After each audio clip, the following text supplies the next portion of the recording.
Hey everyone, Ben here and welcome to what is probably the most difficult online sim race I've ever ran. We're in the F4 at Knockhill on iRacing. We've qualified in 12th place in the middle of a stacked 23 car grid.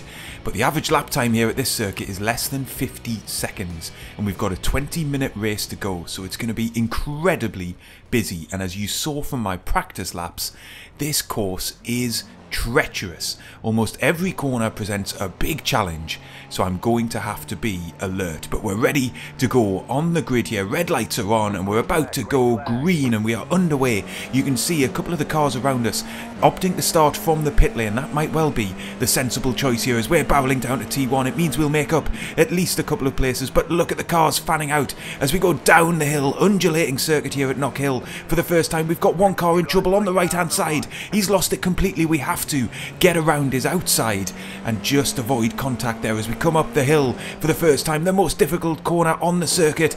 The car just almost goes light as you go over the top, and it is so easy to push too hard through that corner or clip a curb on either side, end up either spinning at the apex or, even more likely, running wide on exit, getting tyres on the grass and spinning it out into the gravel trap. But we're coming around already to the end of lap 1. It is such a tight and short lap here at Knockhill, but we've managed to survive, and that's the main thing. We're going to be up on the fringes of the top 10 here then as we cross the start finish line for the first time, and it's all to do now. We've got a nice bit of space up ahead and then half a second back to Posadas behind us as we come down the hill once more. The car still feels very twitchy on cold tyres here, not at all up to temperature yet, so I'm going to have to be very careful as we come through the chicane at the top of the hill once again. But we've got it wrong and we've dipped tyres into the gravel and we are fully round. This is the mistake that I did not want to make, and we've got a little bit of gap here, have we, to rejoin, but look at that, we're going to file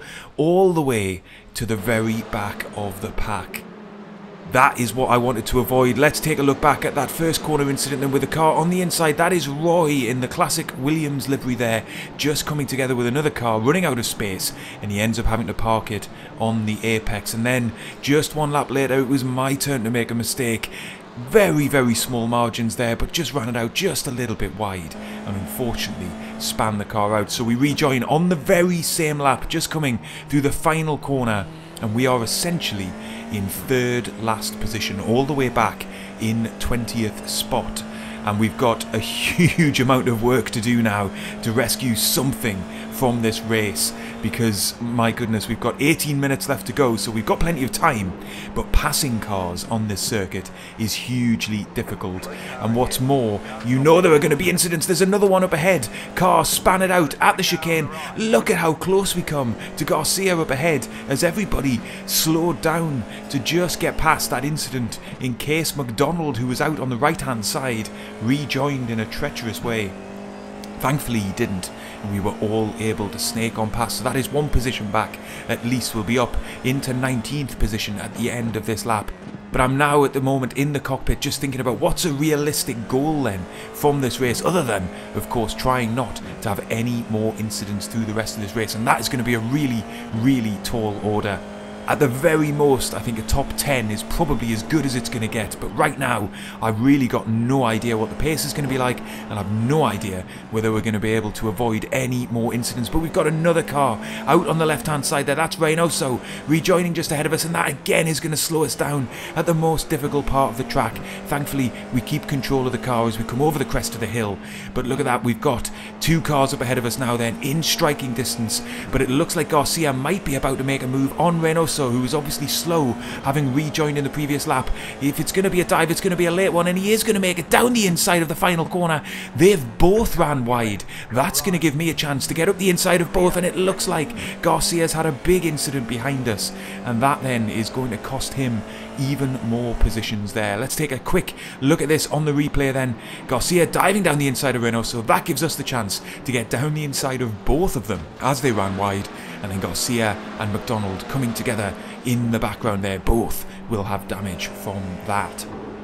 We rejoin then, coming up to the 5-minute mark, so 25% race distance. In our mirrors is Jens de Roy. He's the driver who got it all wrong on the very opening lap, squeezed out on the inside, but he's clearly got pace to be running high up this grid. He's going to make a move down our inside here. We're going to try and hang it around the outside, and we are side by side on corner exit. Great racing there. Lots of room given between the two of us. It looks like we're just a nose ahead, coming down towards the final corner of the lap, but he will have the inside line here, so we've got to give him space. On the inside, that pushes us out, and the track there very difficult to get. Good grip on exit, but we just hold off Reynoso behind us, so we only lose the one spot, so we'll have dropped from 16th down to 17th as we continue to try and recover here. But de Roy clearly with good pace, but he's lost it down the hill. Unbelievable. Just a matter of seconds after overtaking us for position, he's lost it. And there's another car, that's Garrett up ahead, just rejoining, and again that's going to slow us down through the chicane up the hill. But that's going to be our next battle. This was the battle with de Roy behind us as he came through and up our inside, and look at that, we were able to go side by side through that corner. Really good to see that he gave us plenty of room there as he's trying to fight his way back through the field. Likewise, coming into the corner at the end of the lap, we tried to brake as late as we could, but unfortunately that sent us on the wide line, and in actual fact we were fortunate not to lose another position, but it wouldn't take long before we had that position back from de Roy. He just got out slightly wide on corner entry. I think that unsettled the car, and he's facing the wrong direction on his way down the hill. We rejoin then on the very next lap, and we are all over the rear wing of Garrett, who's still trying to get his rhythm back from having made that mistake and dropped out of the top 10. It looks like we've got the pace on him, particularly through the first half of the lap. The question then is, can we stick close enough as we run it very wide to try and make a pass through the final corner of the lap, which is probably the safest and best overtaking spot on the lap. Everything else is just so high speed and narrow. You can see again closing in on his rear wing, but we're not close enough that time around to be able to make a move. We have to be alongside into the braking zone. But as we cross the start finish line, once again we are in 15th position in this race, so plenty more positions to make up, but at least it looks like we're moving forward now in this race, and that is giving me a little bit more confidence to start pushing the car. But there's no pushing the car when you're this close to the driver up ahead, because there's just only one line through lots of these corners,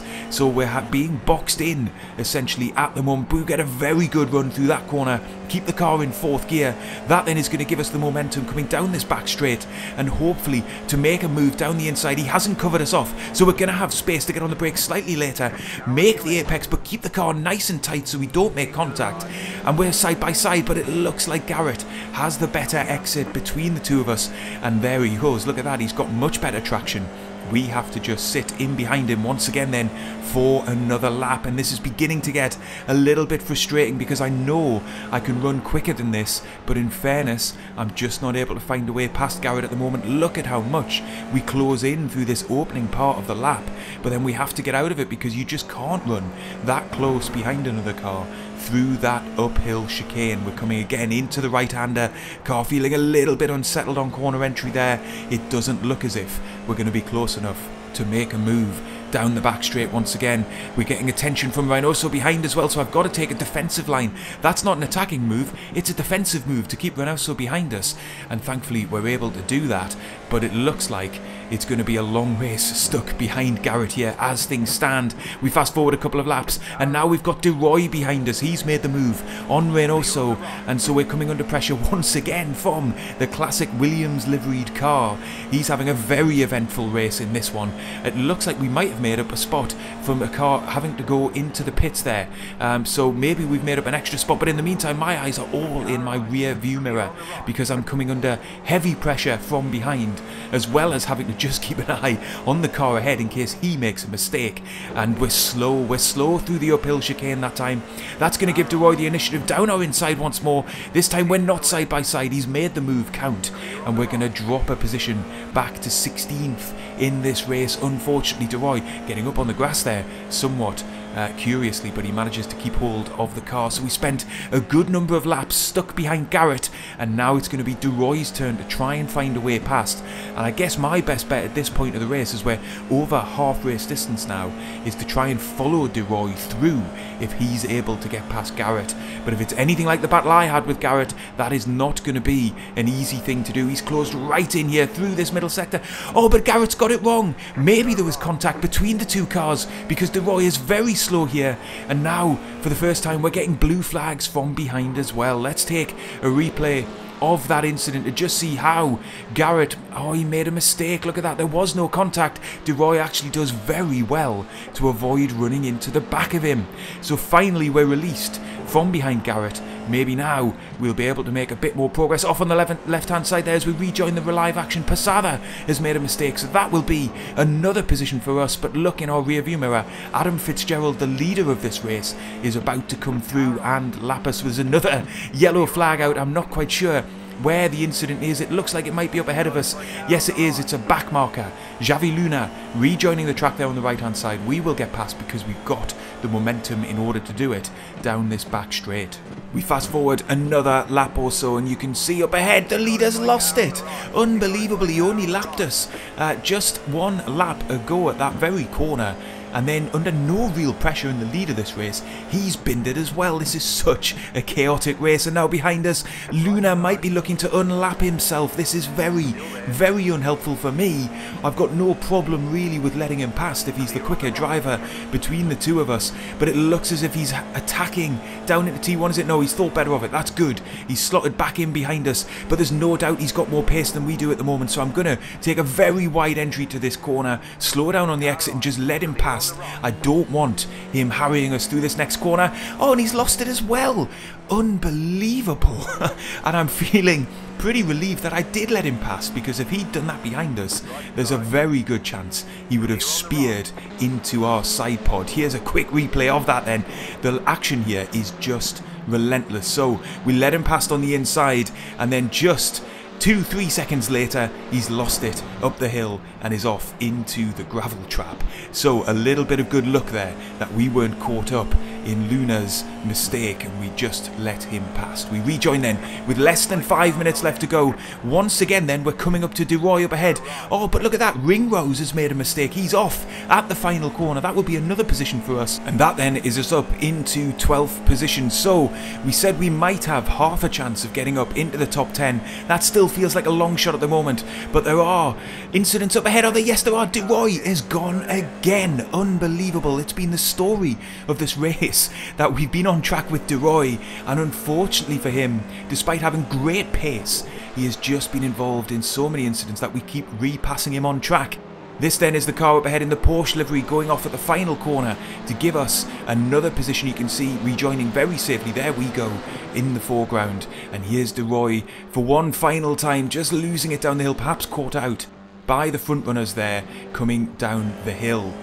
We rejoin them with a couple of minutes left to go, and we're now up into 11th position. So 10th is very, very much on. It will all depend though whether we're able to catch Patrick down up ahead of us. We're 1.4 seconds behind at the moment, but Patrick looks to be running slowly. I'm not sure if he's had an incident or not, or whether he's just trying to nurse the car home, but we have gained hugely through this lap. It's now 0.8 seconds and we can only have a couple of racing laps left. So this is going to come down to the wire. Look at the closing speed. He must have damage. There simply must be something wrong with Patrick's car here, because he is going so conservatively into these corners as we come down the start finish straight once again then, and in 11th place. 2 more laps probably to go, no more than that, as we come through into T1 once again. He's very wide. Oh, and look at that, he's lost it on the inside. Is he going to come back on the track? No, he doesn't, and we're able to just scoot on past, and we have made it up into the top 10. So we qualified in the mid-pack. We were basically last after the end of the second lap of this race, and then with all of the chaos and all of the carnage that's gone on, we've managed to keep our nose clean through the rest of the race and pick our way back up into the top 10. And we rejoin then on the very last lap of the race. The white flag is out. We're coming in to the final corner of this just unbelievable race. I am absolutely exhausted in the cockpit at this moment. It has just been so intense, but we've managed to get it done.